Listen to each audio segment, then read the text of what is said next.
What's up? What's up, party people? We're back. We are back. Like we said, we promised. So the last few songs you listened to were some of my personal favorites. They were very good.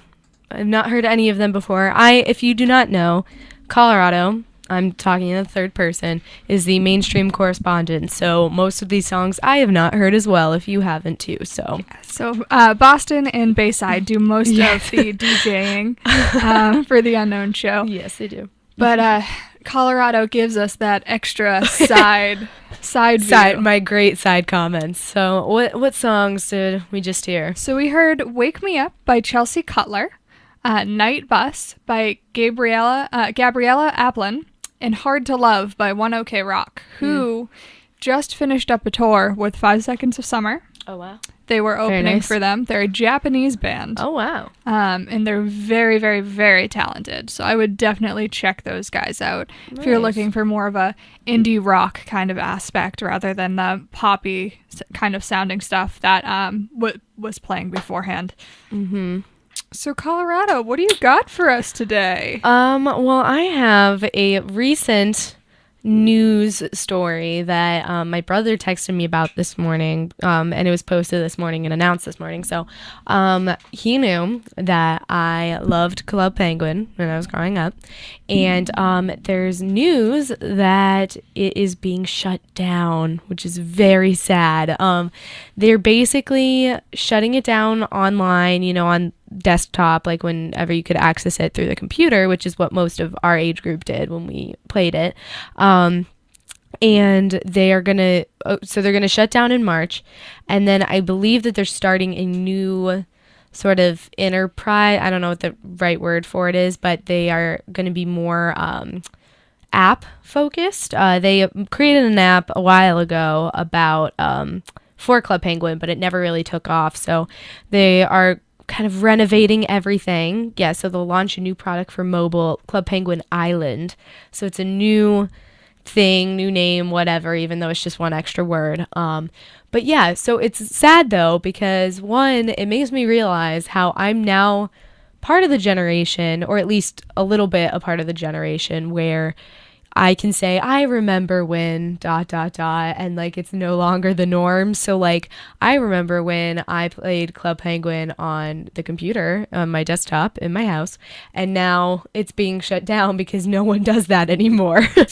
So it's very sad. I never had a Club Penguin. Oh I can't say I never had an AIM. I didn't either. Yeah. Any of that stuff. I mean, I was excited when I got an email in 5th grade. That was the big Me thing too. for me. So we'd email back and forth at this after school program I was in from 4th and 5th grade. It was like text because you guys were like right there next to each other. Oh my gosh. In the computer lab, and we'd send each other AOL online music videos because it was the only website you could go to that wasn't blocked by the school. That's so fun. Oh my gosh, I forgot that was the thing. Hillary Duff video with Kellen Lutz. That was a big one. We watched that one a lot. There was also a cheerleading one. Don't remember what song it was. You just like could see visions just like flashing by. Flashes in my head. Yeah, I get that. Yeah. So you never like got into like any of like the virtual world things? The only one I had was Webkinz. Yes. Okay, I was gonna ask. Oh, I had Webkinz, and then there was another website. It was like doll something. Oh, okay. And it was basically like a Barbie, and like you could go shopping online and pick her clothes and like do her hair and change her makeup. I was totally into that. They had a lot of those different sites. Like I had because I did Club Penguin. That was like the first one, because that was like we were like the key demographic for that, because when it was released it was like I don't know, maybe 7-ish. It was definitely early 2000s, and it was actually on the website Miniclip first, which was a basically like a game website where you could go on whatever, you didn't have to have an account, and you could just play different games and whatever, and it was great. It started there, and then it became its own little franchise, and it separated itself from it, and then Disney bought it, and it became worth a lot more because Disney bought it. But we were like right in that age group that they wanted to appeal to, so I started with Club Penguin and then Webkinz after, and then there was this one, I don't remember what it was called, but it was animals. It was still animals, like Webkinz was, where you could have like the stuffed animal in real life, but they would have their own planet instead of like house. It was very weird. Like now that I'm thinking about it, I'm like, that's a very weird premise. But they were like, it was supposed to be some futuristic thing where you could have your own little like world or whatever for yourself, and then you could travel to different ones. But that was like just a phase for me. Webkinz and Club Penguin became more of like a lifestyle, I think. And then that one was just like I'm really into it for, a hot second, and then kind of stopped. I think part of it was when I was younger, we only had the one monitor in the house, the one desktop. And I think my dad might have had like one of those big bulky like take home laptops, because they didn't really have like all the like Apple laptops and everything. And that was always for work. So my brother and I couldn't touch that. We couldn't go near it. So there was one computer. Yeah, we had the monitor downstairs in the basement. And there was a password for it, so we'd have to ask to go on, which totally understandable when there's like a 7-year-old and a 4-year-old. Like, oh my God, let's go online.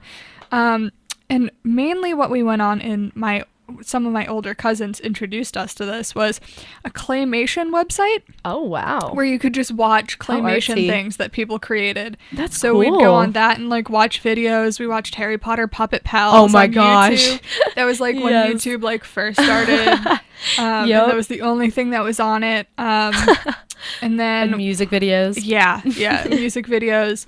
And then we'd also go on, I believe it was like it was almost like a search engine, but like you'd type in words and it would speak it back to you in the computer. It was probably just like an audio thing, like you click on the word and we thought it was hilarious. But like we only got like an hour or two of computer time, and then the rest of the times we were like sent outside, brought upstairs. Our computer was in the basement next to the laundry room, which was unfinished at the time, so it was not the safest place to be sitting on the computer. Oh my gosh. My parents probably did that on purpose. Now that I'm thinking about it. Absolutely. Yep.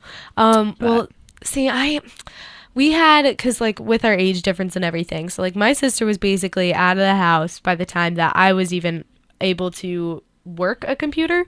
And then my brother and I, who's 5 years older than me, we had for a little bit a certain like limitations and stuff, because we didn't for a while. And then my mom was like, this is not cool anymore, like y'all need to be limited, you need to do other stuff. So she did. Same thing with TV.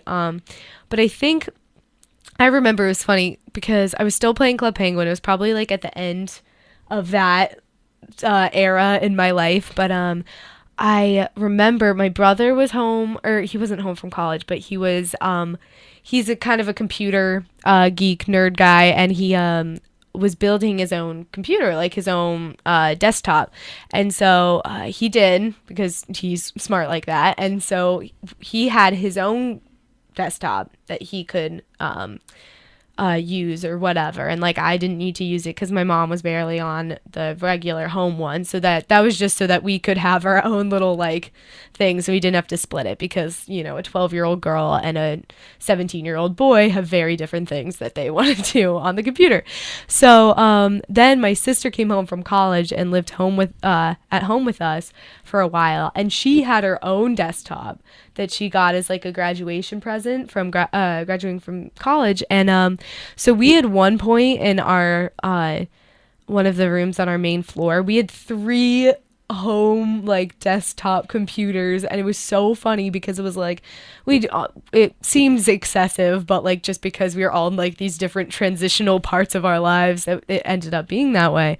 But we had like 2 next to each other and then 1 across the room, and we would all be on it doing our own little things. Like Shannon would be job searching, Kevin would be like on RuneScape or something, and then I'd be on Club Penguin. And it was just so funny to me. I was like, wow, we must be really living the high life if we can do this. So but yeah, so I love Club Penguin though. I got into it with a couple of my friends when it first started, and it was just really cool. It was a really cool thing for kids to be able to do that like interactive virtual world experience. So it's sad to see it be changed. It's like everything's changing because of, kids nowadays don't want, they don't want to go outside. Right. They don't want to go Stay on the outside, and they phone. have their phones. Like, my 3-year-old nephew is like very fluent on the iPhone now, and it's this whole thing. And so it's sad because it's an end of an era for sure. So yeah, that was my news story, or I guess it's very applicable to our age group because I know a lot of people our age played it when we were younger. So yeah, so I mean, if you want to get on Club Penguin, I'd do it quick in the next month and a half. Go for it, like for down. nostalgia's sake, I know I have. So we're gonna go back into some nice indie music for you, and enjoy.